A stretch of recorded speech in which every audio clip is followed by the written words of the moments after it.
Hi friends, welcome back to my YouTube channel. ಮಿಥುನ ರಾಶಿಯು ರಾಶಿಚಕ್ರದ 3ನೇ ರಾಶಿಚಕ್ರ ಚಿಹ್ನೆಯಾಗಿದೆ. ಮಿಥುನ ರಾಶಿಯು ಮೃಗಶಿರ ನಕ್ಷತ್ರ 3 ಮತ್ತು 4ನೇ ಪಾದ, ಆರಿದ್ರ ನಕ್ಷತ್ರ 1, 2, 3 ಮತ್ತು 4 ಪಾದಗಳು, ಪುನರ್ವಸು ನಕ್ಷತ್ರ 1, 2 ಮತ್ತು 3ನೇ ಪಾದಗಳು, ಒಟ್ಟು 9 ಪಾದಗಳನ್ನು ಒಳಗೊಂಡಿದೆ. ಮಿಥುನ ರಾಶಿಯವರೇ, ಮಂಗಳವಾರ ಮತ್ತು ಇಂದು ಅಮಾವಾಸ್ಯೆ. ನೀವು ಮರೆತಿದ್ದೀರಿ ಎಂದು ಭಾವಿಸಿದ್ದ ಏನೋ ಇಂದು ಇದ್ದಕ್ಕಿದ್ದಂತೆ ನಿಮಗೆ ಮತ್ತೆ ನೆನಪಿಗೆ ಬರುತ್ತದೆ. ಇಂದು ಅಮಾವಾಸ್ಯೆಯಾದರೂ ಆ ವಿಷಯ ಇಂದು ಮುನ್ನೆಲೆಗೆ ಬರುತ್ತಿರುವುದರಿಂದ ನಿಮಗೆ ಏನಾದರೂ ಒಳ್ಳೆಯದು ಸಂಭವಿಸುವ ಸಾಧ್ಯತೆ ಇದೆಯೇ? ಅಥವಾ ಇಲ್ಲದಿದ್ದರೆ ನಿಮಗೆ ಏನಾದರೂ ಕೆಟ್ಟದ್ದು ಸಂಭವಿಸುವ ಸಾಧ್ಯತೆ ಇದೆಯೇ? ಆದ್ದರಿಂದ ಈ ವಿಡಿಯೋವನ್ನು ಎಲ್ಲಿಯೂ ಬಿಟ್ಟು ಬಿಡಬೇಡಿ. ಈ ರಾಶಿಯವರು ಮರೆತಿದ್ದ ಹಳೆಯ ರಹಸ್ಯವು ಜುಲೈ 14ರ ಮಂಗಳವಾರದಂದು ಮತ್ತೆ ಹುಟ್ಟುತ್ತದೆ. ಕೆಲವು ವಿಷಯಗಳು ಕಾಲದ ಗರ್ಭದಲ್ಲಿ ವಿಲೀನವಾಗುತ್ತದೆ ಎಂದು ನಾವು ಭಾವಿಸುತ್ತೇವೆ. ಅವು ವಿಲೀನಗೊಂಡಿವೆ ಎಂದು ನಾವು ಭಾವಿಸುತ್ತೇವೆ. ಆದರೆ ನಾವು ಅವುಗಳನ್ನು ಮುಂದೆ ತಂದು ನಿಲ್ಲುವಂತೆ ಮಾಡಿದಾಗ ಉಂಟಾಗುವ ಆಘಾತ ಸಾಮಾನ್ಯವಲ್ಲ. ಈ ರಾಶಿಯವರು ಜುಲೈ 14 ಮಂಗಳವಾರ ತಮ್ಮ ಜೀವನದಲ್ಲಿ ಒಂದು ರೀತಿಯ ಮನಸ್ಸನ್ನು ತಡೆಯುವ ಘಟನೆಯನ್ನು ಎದುರಿಸುತ್ತಾರೆ. ಹಲವು ವರ್ಷಗಳ ಹಿಂದೆ ಅಥವಾ ಹಲವು ತಿಂಗಳುಗಳ ಹಿಂದೆ ನಿಮ್ಮ ಮನಸ್ಸಿನಿಂದ ಸಂಪೂರ್ಣವಾಗಿ ಮರೆತು ಹೋಗಿದೆ ಅಥವಾ ಅಳಿಸಿ ಹೋಗಿದೆ ಎಂದು ನೀವು ಭಾವಿಸಿದ್ದ ಒಂದು ಪ್ರಮುಖ ವಿಷಯವು ಇಂದು ಮತ್ತೆ ಇದ್ದಕ್ಕಿದ್ದಂತೆ ನಿಮಗೆ ಬರುತ್ತದೆ. ಆ ವಿಷಯ ಹೊರಬಂದಾಗ ಮೊದಲು ನಿಮ್ಮ ಹೃದಯವು ಇದ್ದಕ್ಕಿದ್ದಂತೆ ನಿಮ್ಮ ಗಂಟಲಿನಲ್ಲಿ ಒಂದು ಗಡ್ಡೆಯಂತೆ ಭಾಸವಾಗುತ್ತದೆ ಮತ್ತು ನಂತರ ನಿಮ್ಮ ಬೆನ್ನು ಇದ್ದಕ್ಕಿದ್ದಂತೆ ಗಟ್ಟಿಯಾಗುತ್ತದೆ. ಇಂದು ರೋಮಾಂಚನಕಾರಿಯಾಗಿದೆ, ಏಕೆಂದರೆ ಆ ಒಂದು ವಿಷಯವು ಮುಂಬರುವ ದಿನಗಳಲ್ಲಿ ನಿಮ್ಮ ಆರ್ಥಿಕ ವಲಯ ಮತ್ತು ನಿಮ್ಮ ಭವಿಷ್ಯವನ್ನು ಹೊಸ ದಿಕ್ಕಿನಲ್ಲಿ ಬದಲಾಯಿಸಲಿದೆ. ಆ ಹಳೆಯ ರಹಸ್ಯವೇನು? ಆ ಮಂಗಳವಾರ ಪ್ರಕೃತಿ ನಿಮಗೆ ತರುವ ಆ ಮರೆತು ಹೋದ ವಿಷಯ ಯಾವುದು ಎಂಬುದನ್ನು ಈ ವಿಡಿಯೋದಲ್ಲಿ ನಾವು ನಿಮಗೆ ಹೇಳುತ್ತೇವೆ. ಯಾವುದೇ ಲಿಪಿ ಇಲ್ಲದೆ ಕೊನೆಯವರೆಗೂ ವೀಕ್ಷಿಸಿ, ಏಕೆಂದರೆ ಕಾಲವು ಪರದೆಯೇ ಹಿಂದೆ ಮರೆಮಾಡಿದ ಆ ಸತ್ಯಗಳು ಈಗ ಹೊರಗೆ ಬಹಿರಂಗಗೊಳ್ಳಲಿವೆ. ಆದ್ದರಿಂದ ಎಚ್ಚರಿಕೆಯಿಂದ ಆಲಿಸುವುದು ಉತ್ತಮ. ಜ್ಯೋತಿಷ್ಯದ ಪ್ರಕಾರ ಜುಲೈ 14 ಮಂಗಳವಾರ. ಆದ್ದರಿಂದ ನೀವು 8ನೇ ಸ್ಥಾನದಲ್ಲಿರುವುದರಿಂದ ಗುಪ್ತ ಸಂಪತ್ತು ಮತ್ತು ಲಾಭ ಸ್ಥಾನಗಳಲ್ಲಿ ಗ್ರಹಗಳ ಸಂಯೋಗವು ಹೆಚ್ಚು ಅದ್ಭುತವಾದ ಯೋಗವನ್ನು ನೀಡಲಿವೆ. ಇದಲ್ಲದೆ ಮಂಗಳವಾರ ಮಂಗಳನ ಬಲದಿಂದಾಗಿ ಹಳೆಯ ವಿವಾದಗಳು ಬಗೆಹರಿಯುತ್ತವೆ ಮತ್ತು ಸತ್ಯವು ಸುಲಭವಾಗಿ ಹೊರಬರುತ್ತದೆ.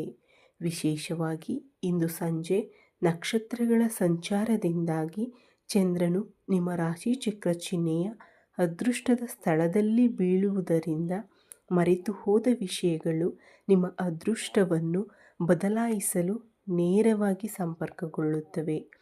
ಆಕಾಶದಲ್ಲಿ ನಡೆಯುತ್ತಿರುವ ಈ ಗ್ರಹಗಳ ರಚನೆಗಳು ನಿಮ್ಮ ಮುಂದೆ ಇರುವ ಭ್ರಮೆಗಳನ್ನು ಶಾಶ್ವತವಾಗಿ ತೆಗೆದುಹಾಕಲಿವೆ. ನಿಜವಾದ ವಿಷಯಕ್ಕೆ ಬಂದಾಗ ಈ ರಾಶಿಯವರ ಮುಖ್ಯ ಲಕ್ಷಣವೆಂದರೆ ಅವರು ವರ್ತಮಾನದಲ್ಲಿ ವಾಸಿಸುತ್ತಾರೆ ಮತ್ತು ಭವಿಷ್ಯಕ್ಕಾಗಿ ಶ್ರಮಿಸುತ್ತಾರೆ. ನೀವು ಇಂದಿನ ನಷ್ಟಗಳನ್ನು ಅಥವಾ ಕಹಿ ಅನುಭವಗಳನ್ನು ನಿಮ್ಮ ಮನಸ್ಸಿನಲ್ಲಿ ಊದು ಹಾಕಿಕೊಂಡಿದ್ದೀರಿ ಮತ್ತು ಮೇಲ್ನೋಟಕ್ಕೆ ಪ್ರಾಯೋಗಿಕವಾಗಿ ಶಾಂತವಾಗಿ ಕಾಣುತ್ತೀರಿ. ಅದು ಪ್ರೀತಿಯ ವಿಷಯವಾಗಲಿ ಅಥವಾ ಸಂಬಂಧಗಳಾಗಿರಲಿ, ಸ್ನೇಹವಾಗಿರಲಿ, ಹಣವಾಗಿರಲಿ ಅಥವಾ ಕುಟುಂಬದ ಸಮಸ್ಯೆಗಳಾಗಲಿ ಅಥವಾ ನಿಮ್ಮ ಸಂಗಾತಿಯ ವ್ಯವಹಾರಗಳಾಗಲಿ, ನೀವು ಇಂದಿನದನ್ನು ಬಿಟ್ಟು ಮುಂದೆ ಮುಂದುವರಿಯುತ್ತೀರಿ. ಮೇಲ್ನೋಟಕ್ಕೆ ನೀವು ತುಂಬ ಪ್ರಾಯೋಗಿಕವಾಗಿ ಕಾಣುತ್ತೀರಿ, ಆದರೆ ಶಾಂತವಾಗಿರಲು ಸಾಧ್ಯವಿಲ್ಲ. ನೀವು ಏನನ್ನಾದರೂ ಬಿಟ್ಟು ಹೋದರೆ ಅದರ ಬಗ್ಗೆ ಮತ್ತೆ ಯೋಚಿಸಿ ಸಮಯ ವ್ಯರ್ಥ ಮಾಡುವುದು ನಿಮ್ಮ ಮನಸ್ಸಿನಲ್ಲಿ ಇರುವುದಿಲ್ಲ. ನೀವು ಯಾವಾಗಲೂ ಸಭ್ಯವಾಗಿ ಮತ್ತು ವ್ಯಾವಹಾರಿಕ ಮನಸ್ಸಿನಿಂದ ಎದ್ದು ನಿಲ್ಲುತ್ತೀರಿ. ನೀವು ಗುಪ್ತ ಸ್ವಭಾವವನ್ನು ಹೊಂದಿದ್ದೀರಿ. ನೀವು ಕೆಲವು ಹಳೆಯ ವಿಷಯಗಳನ್ನು ಸುಲಭವಾಗಿ ಮರೆತು ಬಿಡುತ್ತೀರಿ. ಉದಾಹರಣೆಗೆ, ಹಿಂದೆ ಯಾರಿಗಾದರೂ ನೀಡಿದ ಮಾತುಗಳು, ಅಥವಾ ಹಿಂದೆ ನಿಮ್ಮಿಂದ ದೂರವಾದ ಜನರು, ಅಥವಾ ಹಿಂದೆ ಎಲ್ಲೋ ನಿಮ್ಮಿಂದ ಮರೆಮಾಡಲ್ಪಟ್ಟ ಕೆಲವು ವಿಷಯಗಳು. ಕೆಲವೊಮ್ಮೆ ಆದರೆ ಪದಗಳ ವಿಷಯದಲ್ಲಿ ನೀವು ಮರೆತು ಬಿಡುತ್ತೀರಿ. ನೀವು ಏನನ್ನಾದರೂ ಅಥವಾ ಯಾರನ್ನಾದರೂ ಮರೆತು ಬಿಡಬಹುದು, ಆದರೆ ನೀವು ಪ್ರೀತಿಸುವವರ ಬಗ್ಗೆ ಅಥವಾ ನೀವು ಪ್ರೀತಿಸುವವರ ಬಗ್ಗೆ ಎಂದಿಗೂ ಮರೆತು ನಿಮ್ಮನ್ನು ಬಿಟ್ಟು ಹೋಗುವುದಿಲ್ಲ. ನೀವು ಆ ಬಂಧಗಳನ್ನು ಯಾವಾಗಲೂ ನೆನಪಿನಲ್ಲಿಟ್ಟುಕೊಳ್ಳುತ್ತೀರಿ. ಆದರೆ ನಿಮ್ಮ ವ್ಯವಹಾರ ಜೀವನ ಅಥವಾ ನಿಮ್ಮ ವೃತ್ತಿ ಮತ್ತು ನಿಮ್ಮ ವೃತ್ತಿ ಜೀವನದ ಒತ್ತಡದಿಂದಾಗಿ ನೀವು ಅವುಗಳನ್ನು ಪಕ್ಕಕ್ಕೆ ಇಟ್ಟಿದ್ದೀರಿ. ಅಲ್ಲದೆ ನಿಮ್ಮ ಜಾತಕದಲ್ಲಿನ ವಿಚಿತ್ರ ಸಂಯೋಜನೆಯಿಂದಾಗಿ ನೀವು ಮರೆತಿರುವ ವಿಷಯಗಳು ಸರಿಯಾದ ಸಮಯದಲ್ಲಿ ನಿಮ್ಮ ಬಳಿಗೆ ಬರುತ್ತವೆ ಮತ್ತು ಅವು ನಿಮ್ಮನ್ನು ದೊಡ್ಡ ಅಪಾಯದಿಂದ ರಕ್ಷಿಸುತ್ತವೆ. ಈ ಸ್ವಭಾವವು ಈಗ ಮಂಗಳವಾರ ನಿಮ್ಮೊಂದಿಗೆ ಇರುತ್ತದೆ. ಜೀವನದಲ್ಲಿ ಒಂದು ದೊಡ್ಡ ತಪ್ಪು ಸಂಭವಿಸಲಿದೆ. ಅಂದರೆ ಸ್ನೇಹಿತರೆ, ಇಂದಿನ ಘಟನೆಯಂತಹ ಘಟನೆಯು ನಿಮ್ಮ ಜೀವನದಲ್ಲಿ ಒಬ್ಬ ಮಹಿಳೆ ಸಂಪೂರ್ಣವಾಗಿ ಕಣ್ಮರೆಯಾಗಿದ್ದಾಳೆ ಎಂದು ನೀವು ಭಾವಿಸುವಂತೆ ಮಾಡಿತು ಮತ್ತು ಆ ಮಹಿಳೆ ನಮ್ಮ ಜೀವನದಲ್ಲಿ ಇಲ್ಲ ಮತ್ತು ಅವಳು ನಮ್ಮ ಜೀವನದಲ್ಲಿ ಎಂದಿಗೂ ಬರುವುದಿಲ್ಲ. ಅವಳು ಬಂದರೂ ಅವಳು ಮತ್ತೆ ನಮ್ಮೊಂದಿಗೆ ಮಾತನಾಡುವುದಿಲ್ಲ ಅಥವಾ ನಮ್ಮ ಜೀವನಕ್ಕೆ ಬರುವುದಿಲ್ಲ. ಈಗ ನೀವು ಅವಳನ್ನು ಸಂಪೂರ್ಣವಾಗಿ ಮರೆಯಲು ಸಾಧ್ಯವಿಲ್ಲ ಎಂದು ನೀವು ಭಾವಿಸುವ ಪರಿಸ್ಥಿತಿ ಇದೆ. ನಿಮ್ಮ ಮಾತುಗಳು, ನಿಮ್ಮ ಒಳ್ಳೆಯತನ, ನಿಮ್ಮ ನಡವಳಿಕೆ, ನಿಮ್ಮ ಬುದ್ಧಿವಂತಿಕೆ, ನಾನು ಹಿಂದೆ ನಿಮ್ಮನ್ನು ಅನಗತ್ಯವಾಗಿ ತೊಂದರೆಗೊಳಿಸಿದ್ದೇನೆ. ನಾನು ಅನಗತ್ಯವಾಗಿ ನಿಮಗೆ ಮಾನಸಿಕ ಒತ್ತಡವನ್ನು ಉಂಟು ಮಾಡಿದ್ದೇನೆ. ನೀವು ಸಂಪೂರ್ಣವಾಗಿ ನಿಮ್ಮ ಪಾದಗಳ ಮೇಲೆ ಇದ್ದೀರಿ ಎಂದು ನೀವು ನಿಮ್ಮ ಸ್ವಂತ ಕಣ್ಣುಗಳಿಂದ ನೋಡುತ್ತೀರಿ. ಇದು ಒಂದು ಪ್ರಮುಖ ವಿಷಯ. ಅದೇ ರೀತಿ ನೀವು ನೋಡಿದರೆ ಎರಡನೆಯ ದೊಡ್ಡ ವಿಷಯವೆಂದರೆ, ನನ್ನ ಸ್ನೇಹಿತರೆ, ವಿಶೇಷವಾಗಿ ನಿಮ್ಮ ವೃತ್ತಿ ಜೀವನದಲ್ಲಿ ದೊಡ್ಡ ಆರ್ಥಿಕ ತಿರುವುಗಾಗಿ ನೀವು ಕೆಲವು ಹೊಸ ಆದಾಯದ ಮೂಲಗಳನ್ನು ಗಂಭೀರವಾಗಿ ಹುಡುಕುತ್ತಿರುವಾಗ ನಿಮ್ಮ ಸುತ್ತಲಿನ ಮಾರುಕಟ್ಟೆ ಪರಿಸ್ಥಿತಿಗಳು ನಿಮಗೆ ತಿಳಿದಿಲ್ಲದ ಗೊಂದಲವನ್ನು ಸೃಷ್ಟಿಸುತ್ತಿವೆ. ಆದರೆ ನೀವು ನನಗೆ ಒಳ್ಳೆಯ ಅವಕಾಶ ಯಾವಾಗ ಬರುತ್ತದೆ ಎಂದು ನಿರಂತರವಾಗಿ ಹುಡುಕುತ್ತಿದ್ದೀರಿ ಮತ್ತು ಅಂತಹ ಸಮಯದಲ್ಲಿ ಆ ಹಳೆಯ ಆಯುಧವು ನಿಮ್ಮ ಕೈಯನ್ನು ಮತ್ತೆ ಸೇರಲಿದೆ ಮತ್ತು ವಿಶೇಷವಾಗಿ ನೀವು ನೆಲದ ಮೇಲೆ ಇಟ್ಟಿರುವ ಹಳೆಯ ಆಸ್ತಿ ಅಥವಾ ಭೂ ಒಪ್ಪಂದ, ಆ ಕೆಲಸದ ಪ್ರಗತಿಯಿಂದಾಗಿ ಇದೆಲ್ಲವೂ ಬರುತ್ತದೆ. ಈ ಮಹಿಳೆ ನನ್ನ ಜೀವನದಲ್ಲಿ ಬಂದ ಕಾರಣ ಇದೆಲ್ಲವೂ ನಮಗೆ ಒಂದೇ ಬಾರಿಗೆ ಬಂದಿತ್ತು ಎಂದು ನೀವು ಭಾವಿಸುವಿರಿ.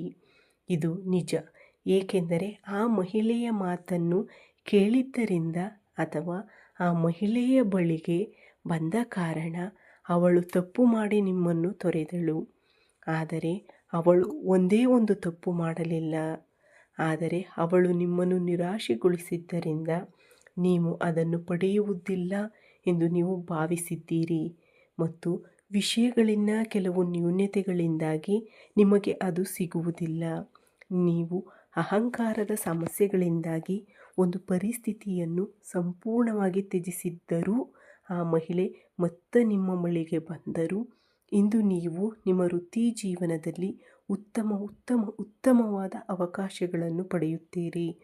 ಇವೆಲ್ಲವೂ ನಿಮಗೆ ಅದ್ಭುತವಾದ ಯೋಗವನ್ನು ಒದಗಿಸುವ ಅವಕಾಶಗಳಾಗಿವೆ ಮತ್ತು ನೀವು ನಿನ್ನೆ ಸಂಪೂರ್ಣವಾಗಿ ಮರೆತಿದ್ದ ವಿಷಯವು ಮತ್ತೆ ನಿಮ್ಮ ನೆನಪಿಗೆ ಬರುತ್ತದೆ.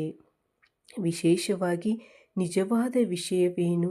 ಇದರ ಹಿಂದೆ 3 ರೀತಿಯ ಬದಲಾಯಿಸಲಾಗದ ಅದೃಷ್ಟ ಚಿಹ್ನೆಗಳಿವೆ. ಮೊದಲನೆಯದಾಗಿ, ಇಂದು ನೀವು ಮನೆಯನ್ನು ಅಚ್ಚುಕಟ್ಟಾಗಿ ಮಾಡುತ್ತಿದ್ದೀರಿ, ಅಥವಾ ನೀವು ಫೈಲ್ಗಳನ್ನು ತೆರೆದಾಗ ಅಥವಾ ಹಳೆಯ ಇಮೇಲ್, ಮೊಬೈಲ್ ಗ್ಯಾಲರಿಯನ್ನು ಸ್ಕ್ರೋಲ್ ಮಾಡಿದಾಗ ನಿಮ್ಮ ದೀರ್ಘಕಾಲ ಮರೆತು ಹೋದ ವಿಷಯಗಳು ಪುರಾವೆಗಳೊಂದಿಗೆ ನಿಮ್ಮ ಮುಂದೆ ಬಂದು ನಿಲ್ಲುತ್ತವೆ. ಹಳೆಯ ದಾಖಲೆಗಳು ಅಥವಾ ಇಂದಿನ ಆಸ್ತಿ ವಿವರಗಳು ನಿಮಗೆ ಬರುತ್ತವೆ. ಅದು ನಿಮಗೆ ಲಕ್ಷ್ಮಿಯ ಅನುಗ್ರಹವನ್ನು ತರುತ್ತದೆ. ಅದೇ ರೀತಿ ಸಾಮಾಜಿಕ ಮಾಧ್ಯಮ ಅಥವಾ ಉತ್ತಮ ಅವಕಾಶದ ಮೂಲಕ ನೀವು ಹೆಚ್ಚು ಅಭಿವೃದ್ಧಿ ಹೊಂದುತ್ತೀರಿ. ನಿಮ್ಮನ್ನು ಸಂಪೂರ್ಣವಾಗಿ ಮುಂದಕ್ಕೆ ಕೊಂಡೊಯ್ಯುತ್ತೀರಿ. ನಿಮ್ಮನ್ನು ಮುಂದೆ ತರುವ ಬದಲಾವಣೆಗಳು ಮತ್ತು ಮಾರ್ಗಗಳನ್ನು ತರುವ ಅವಕಾಶಗಳು ಇವೆ. ಅದಕ್ಕಾಗಿಯೇ ಸ್ನೇಹಿತರೆ, ಇಂದು ನಾನು ಏನೇ ಮಾಡಿದರೂ ನಮಗೆ ಅರ್ಹವಾದದ್ದು ಸಿಗುತ್ತದೆ ಎಂದು ಅನೇಕ ಜನರು ಭಾವಿಸುತ್ತಾರೆ. ಆದರೆ ಇಂದು ಆ ಮಹಿಳೆಯ ಪಾದವನ್ನು ತುಳಿಯುವ ಮೂಲಕ ಮತ್ತು ಅವಳ ಮಾತುಗಳಿಂದ ಅಥವಾ ಅವಳು ನಿಮ್ಮ ಜೀವನದಲ್ಲಿ ಬರುವುದರಿಂದ ನೀವು ಸಹ ಒಳ್ಳೆಯ ಅವಕಾಶಗಳನ್ನು ಪಡೆಯುತ್ತೀರಿ. ಆದರೆ ಕೆಲವರು ನಮ್ಮ ಅದೃಷ್ಟ ಚೆನ್ನಾಗಿದೆ ಮತ್ತು ಅದು ನಮಗೆ ಬಂದಿದೆ ಎಂದು ಕೆಲವರು ಭಾವಿಸುತ್ತಾರೆ. ಮೊದಲನೆಯದಾಗಿ, ಇದರಲ್ಲಿ ಆರ್ಥಿಕ ಸಂಪತ್ತು ಹಲವು ವರ್ಷಗಳ ಹಿಂದೆ ಮಾಡಿದ ಸಣ್ಣ ಹೂಡಿಕೆಯಾಗಿದೆ ಮತ್ತು ಮರೆತು ಹೋದ ಅವಕಾಶಗಳು ಹಳೆಯವು. ವಿಮಾ ಬಾಂಡ್ಗಳ ಪೇಪರ್ಗಳು, ನಿಮ್ಮ ಹಿರಿಯರ ಕರ್ಮಪತ್ರಗಳು ಇತ್ಯಾದಿಗಳು ಬೆಳಕಿಗೆ ಬರಬಹುದಾದ ಎಲ್ಲ ಸಾಧ್ಯತೆಗಳಿವೆ. ಅದೇ ರೀತಿ ನೀವು ಎರಡನೆಯದನ್ನು ನೋಡಿದರೆ, ಪೂರ್ವಜರು ಅಥವಾ ನಿಮ್ಮ ಭೂತಕಾಲಕ್ಕೆ ಸಂಬಂಧಿಸಿದ ಆಸ್ತಿ ಅಥವಾ ಮನೆಗಳಿಗೆ ಸಂಬಂಧಿಸಿದ ಭೂ ಒಪ್ಪಂದಗಳು ಅಥವಾ ವಿಲ್ ಪೇಪರ್ಗಳು ಅನಿರೀಕ್ಷಿತವಾಗಿ ನಿಮ್ಮ ಕೈಗೆ ಬರುತ್ತವೆ. ಮತ್ತು ಮೂರನೆಯ ಸೂಚನೆ ಎಂದರೆ, ಒಬ್ಬ ಮಹಿಳೆ ನೀಡಿದ ಕಲ್ಪನೆಯಿಂದಾಗಿ ಅವಳು ನಿಮ್ಮ ಹಳೆಯ ಸಂಪರ್ಕದಿಂದ ನಿಮ್ಮ ಜೀವನಕ್ಕೆ ಬರುತ್ತಾಳೆ. ಅವಳು ಹೇಳುವ ಯಾವುದೋ ಕಾರಣದಿಂದ, ಅವಳು ಮಾಡುವ ಯಾವುದೋ ಕಾರಣದಿಂದ ನೀವು ಮೊದಲು ಮಾಡಲು ಸಾಧ್ಯವಾಗದ ಏನನ್ನಾದರೂ ಅನಿರೀಕ್ಷಿತವಾಗಿ ಪಡೆಯುತ್ತೀರಿ. ಮುಂದಿಟ್ಟ ಕೆಲಸಗಳನ್ನು ಒಮ್ಮೆಗೆ ತೆಗೆದುಕೊಂಡು ಎಲ್ಲವನ್ನೂ ಮುಂದಕ್ಕೆ ಸಾಗಿಸುವ ಅವಕಾಶಗಳು ಇವೆ. ಅದಕ್ಕಾಗಿಯೇ ಇಂದು ನಿಮ್ಮ 6ನೇ ಇಂದ್ರಿಯವನ್ನು ನಂಬಿ ಮತ್ತು ಈ ವಿಶೇಷ ಸಾಮರ್ಥ್ಯವನ್ನು ಆಯುಧವಾಗಿ ಬಳಸಿಕೊಳ್ಳಿ. ಇಂದು ನಿಮ್ಮ ಜೀವನದಲ್ಲಿ ಬರುವ ಅವಕಾಶಗಳು ಮುಂದಿನ 10 ವರ್ಷಗಳಲ್ಲಿ ಎಂದಿಗೂ ಬರುವುದಿಲ್ಲ. ಆದ್ದರಿಂದ ಮರೆತು ಹೋದ ವಿಷಯವು ಈಗ ನಿಮಗೆ ಮತ್ತೆ ಬರಲು ಮುಖ್ಯ ಕಾರಣವೆಂದರೆ ನಿಮ್ಮ ರಾಶಿಚಕ್ರ ಚಿಹ್ನೆಯಲ್ಲಿನ ಕಾಲದ ಮಹಿಮೆ. ಮತ್ತು ನೀವು ನಿಮ್ಮೊಂದಿಗೆ ಪ್ರಾಮಾಣಿಕರಾಗಿದ್ದರಿಂದ ನಿಮ್ಮನ್ನು ತೊರೆದ ಮಹಿಳೆ, ನಿಮ್ಮಿಂದ ಕಳೆದು ಹೋದ ಆಸ್ತಿ ನಿಮ್ಮ ಬಳಿಗೆ ಬರುತ್ತಿವೆ. ಎಂದಿಗೂ ಆಗುವುದಿಲ್ಲ ಎಂದು ನೀವು ಭಾವಿಸಿದ್ದ ವಿಷಯಗಳು ನಿಮ್ಮ ಬಳಿಗೆ ಬರುತ್ತವೆ. ನೀವು ಭಾವಿಸಿದ್ದ ಅವಕಾಶಗಳು ಒಂದೇ ಬಾರಿಗೆ ಬರುತ್ತವೆ. ಆದ್ದರಿಂದ ಇದು ದೇವರ ಚಿತ್ತ. ನನ್ನ ಸ್ನೇಹಿತರೆ, ದೇವರೇ ನೀನು ಪ್ರಸ್ತುತ ಎದುರಿಸುತ್ತಿರುವ ಎಲ್ಲ ಆರ್ಥಿಕ ತೊಂದರೆಗಳನ್ನು ನೋಡಿ ನೀನು ಹಿಂದೆ ಮರೆಮಾಡಿದ್ದ ರಹಸ್ಯವನ್ನು ನಿಮಗೆ ತರುತ್ತಿದ್ದಾನೆ.